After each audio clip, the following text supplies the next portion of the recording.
Namaskar, a hearty welcome to all of you. Today's lesson is Government Responses to Promotion and Protection of the Rights of Women and Children Living with HIV/AIDS. Friends, to start with, the paradox of HIV is that it is the rights of the affected population and those most at risk that must be protected in order to prevent the spread of the epidemic. A special protection is required to be extended to women and children, as women are biologically more susceptible to infections that can be transmitted during the sexual acts. The scientific opinion is that thin mucous lining of women's birth canal allows HIV virus to enter the body of the women during sexual acts. Women are also often unable to refuse sex even if they don't want it. As regards the children, HIV can be transmitted from HIV positive pregnant woman to the body during pregnancy or during childbirth or through breastfeeding. Most infection of children below 15 years occurs due to parent-to-child transmission. The first HIV infection was detected in the year 1986 and created an epidemic situation amongst the injecting drug users. In a democratic country like India, the problems brought by HIV/AIDS epidemic needs to have a government response, as the government, being the guardian, must recognize the seriousness of the problem. As the present lesson concerns the protection of the rights of women and children and government responses in the problem, it is necessary to review the various government programs regarding solution of the emerging problem. And so far there is no governmental program that has been taken up specially in order to provide special protection of women and children living with HIV and AIDS. So, a review of some governmental programs can be made which may be beneficial to the women and children regarding the present problem.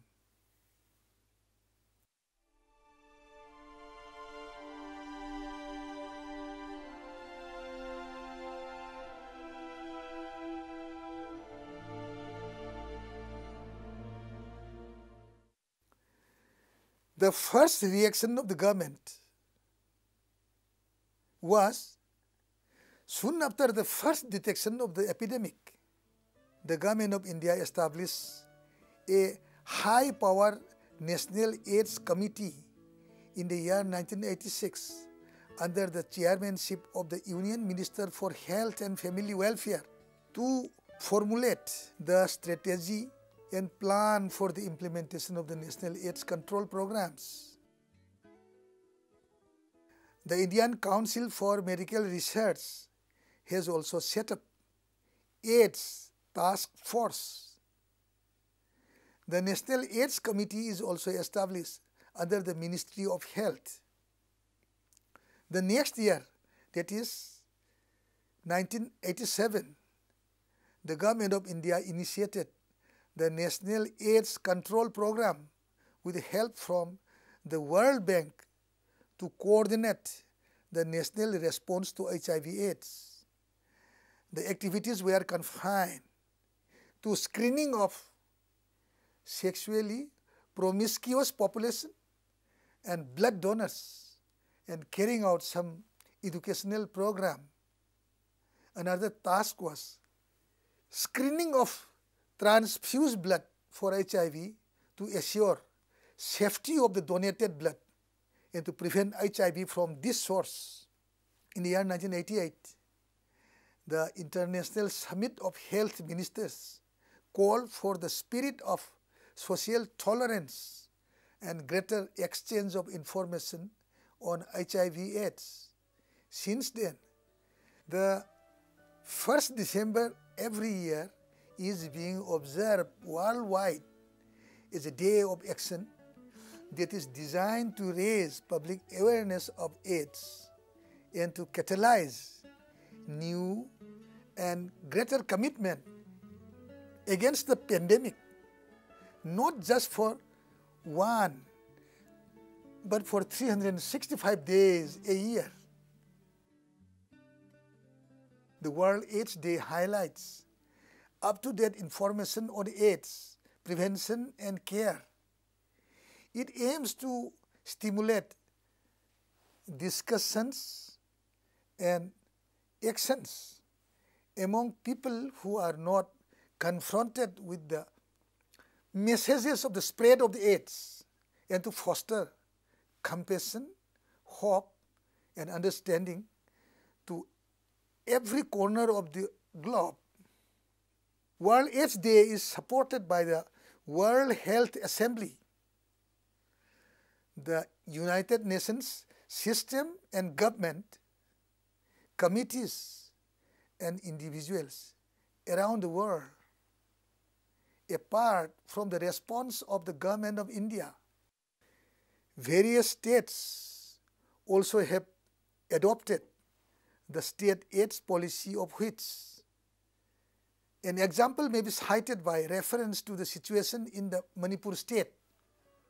The government of Manipur introduced the Manipur State AIDS Policy on the 3rd of October 1996. Thus, the state of Manipur became the first and only state so far in India and also in the Southeast Asia to adopt the harm reduction policy and to start harm reduction projects on the government sector, which started since the 7th November 1998.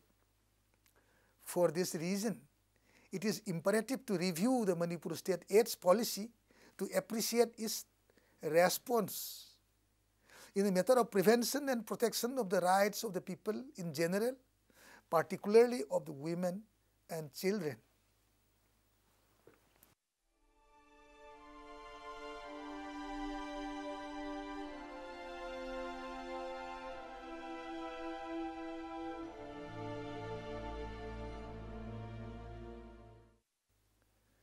The structure of Manipur AIDS policy.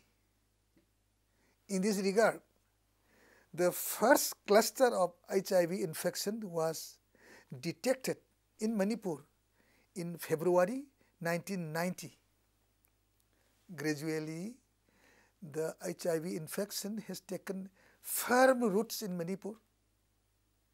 Further analysis of data shows that the infection is now no longer confined to a particular group of people, but it has spread to the general population.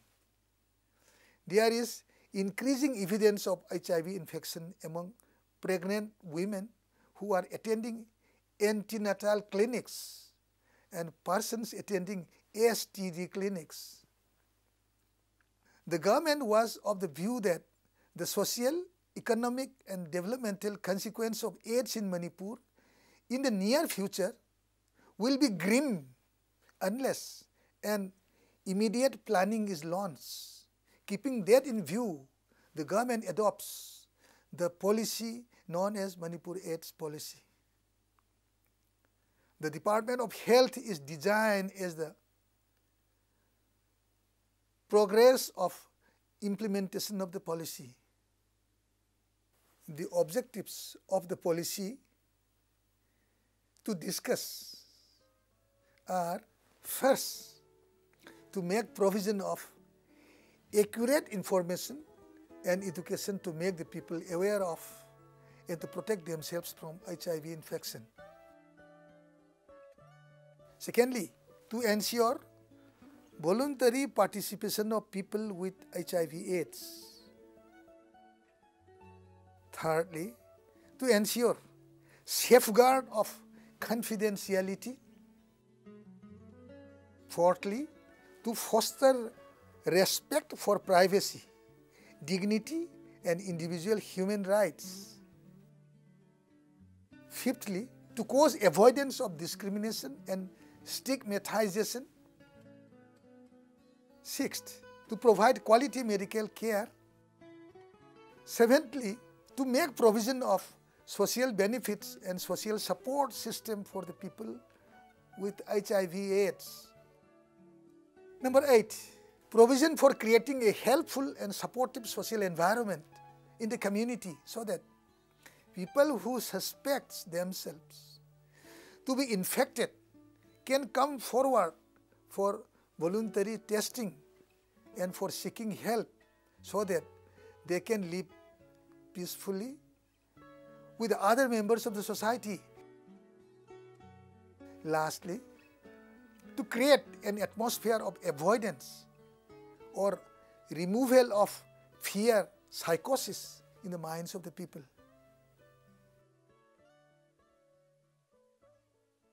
Under the policy, the State AIDS Authority is the Department of Health. The department, being the State AIDS Authority, will follow an intensive and systematic approach for informing youth, the students, the women in the reproductive age group, and general population through various media channels to enable them to protect themselves from HIV infections and to obtain help as early as possible. The campaigns must aim at creating public awareness, giving information, changing attitudes, practices, or behavior.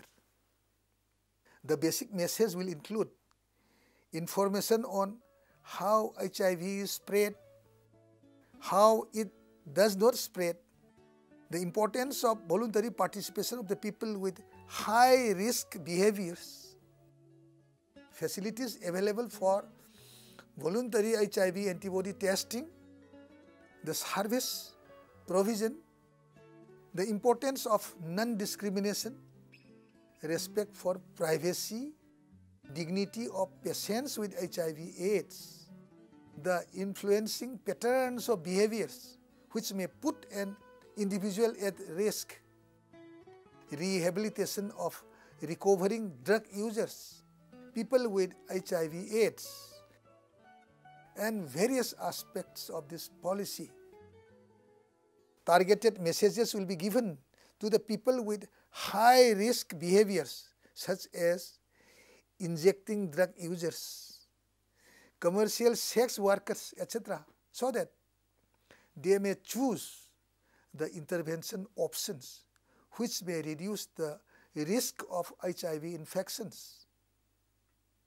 To put the objectives into practice, various communication channels such as print media, including newspapers and journals,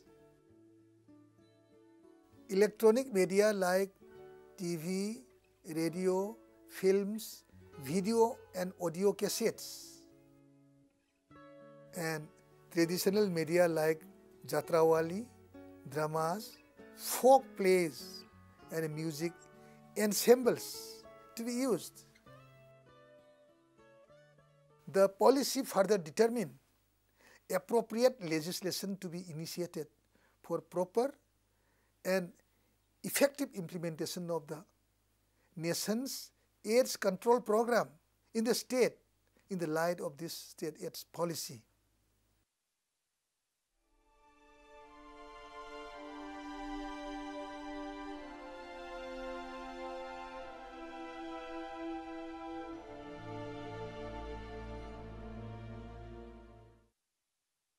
As far as the implementation of the AIDS policy and the public interest litigation is concerned, Manipur State AIDS policy is an important program on the actions of the government that must be taken up, but it has not been done, and many years have lapsed without implementation.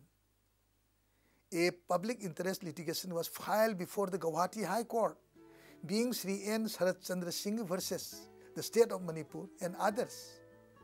Civil Rule PIL number 834 of 1996.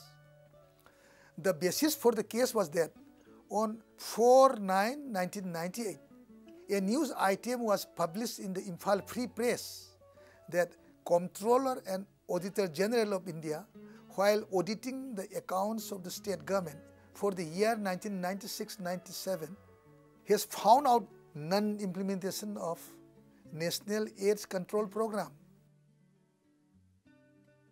The report stated that despite the fact that the state of Manipur had 17% of the India's total HIV positive cases, a sum of rupees 1.49 crore received from the center during the period of 1997-98 for implementation of the National AIDS Control Program was not released by the state government to concerned department and other bodies. The Guwahati High Court, by its order dated 4/2/1999, had directed the Secretary Finance Government of Manipur to release the funds sanctioned by the central government and to allot the same to the appropriate authorities and persons for proper implementation of the different AIDS control programs within the period of 3 months from the date of judgment. The Advocate General of Manipur was directed to monitor the whole matter. Similar case also came up before the Guwahati High Court for directing state of Assam to release the fund for implementation of the National AIDS Control Program. In Subodh Sarva versus State of Assam, Civil Rule number 3984 of 1996, the court directed the state of Assam to set the machinery in motion by releasing the funds sanctioned by the center for implementation of the National AIDS Control Program.